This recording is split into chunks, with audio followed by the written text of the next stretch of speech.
성 바오로 사도의 회심 축일에 보내드리는 오늘의 강론, 담당의 천주교 대전교구 서산 동문동 성당 주상현 신부입니다.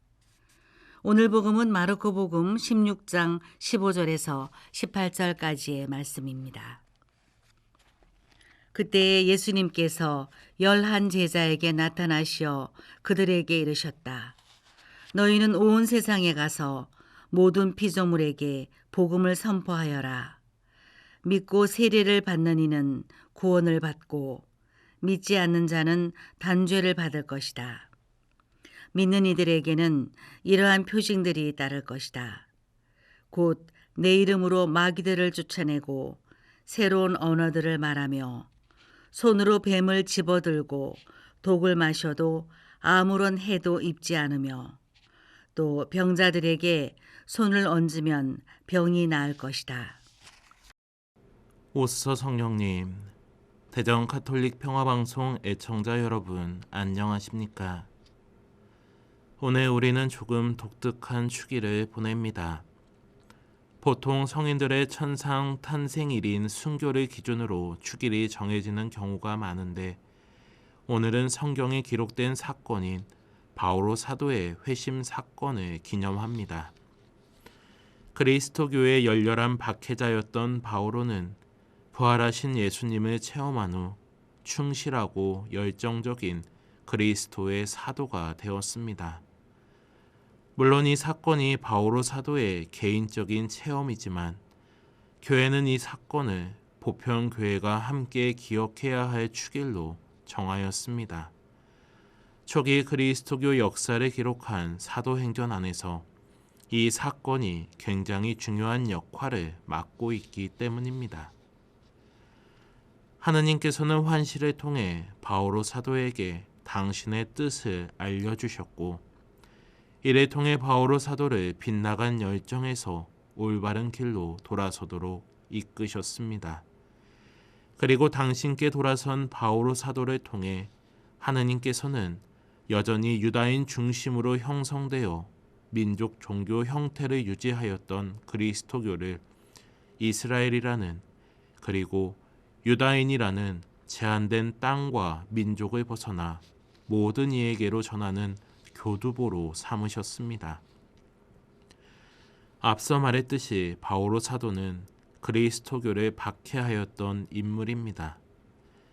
그리스도교의 첫 순교자인 스테파노가 돌에 맞아 죽을 때 그를 향해 돌을 던지던 이들은 사울, 즉 바오로의 발 앞에 겉옷을 맡겨두었고 이는 바오로가 스테파노의 죽음에 직접 관여하지는 않았더라도 적어도 마음으로는 박해하는 이들에게 동조하고 있었음을 보여줍니다.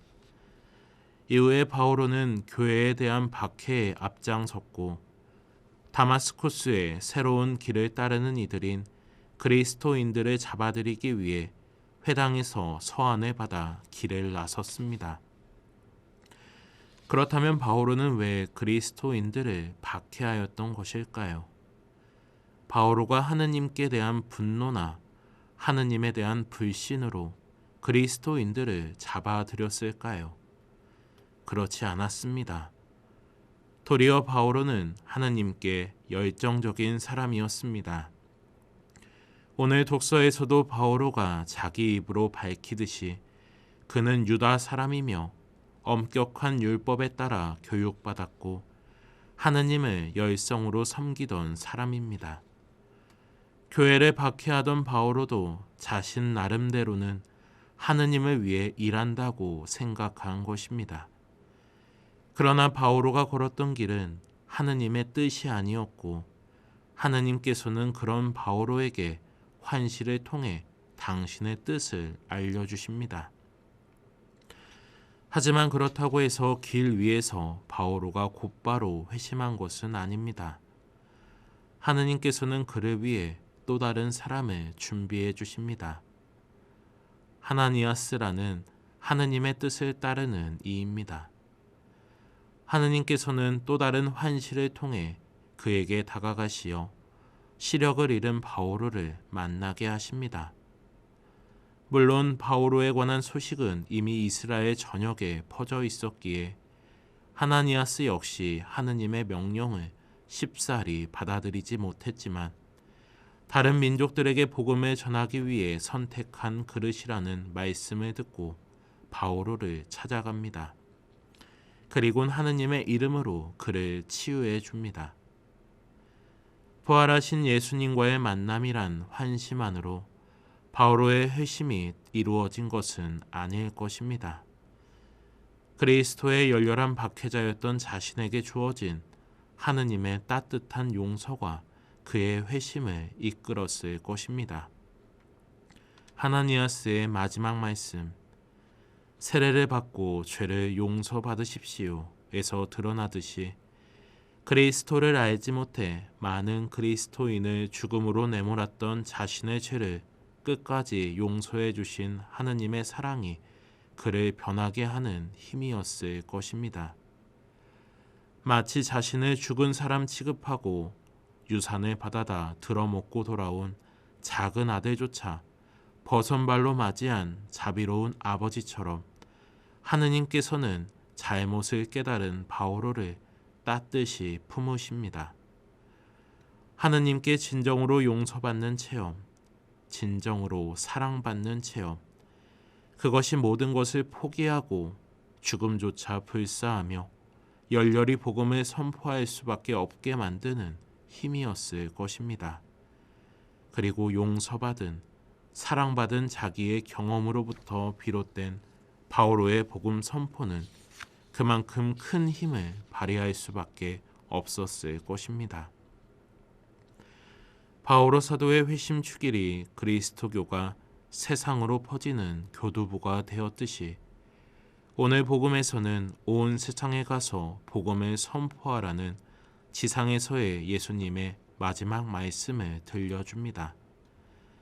바오로 사도의 회심은 하느님의 용서와 사랑을 체험하는 과정의 결과였고 하느님을 향한 감사함을 살아감으로써 바오로 사도는 복음 선포의 가장 훌륭한 모범이 되셨습니다.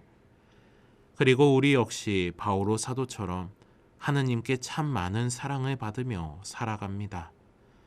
미사를 통해, 고해성사를 통해, 그리고 당연한 듯 누리는 일상 속 하느님의 기적들을 통해 말입니다. 그러한 체험들이 과연 우리를 열렬한 복음 선포자로 만들어주고 있을까요? 그렇지 못하다면 우리는 과연 일상 안에서 정말로 하느님을 만나면서 살고 있는지 돌아보아야 할 것입니다. 진정한 복음 선포는 결국 말보다 하느님께 사랑받는 기쁨을 살아가는 우리의 삶을 통해 이루어질 것입니다. 오늘의 강론, 지금까지 담당해 천주교 대성교구 서산 동문동 성당 주상현 신부였습니다. 내일도 주상현 신부의 강론이 계속됩니다.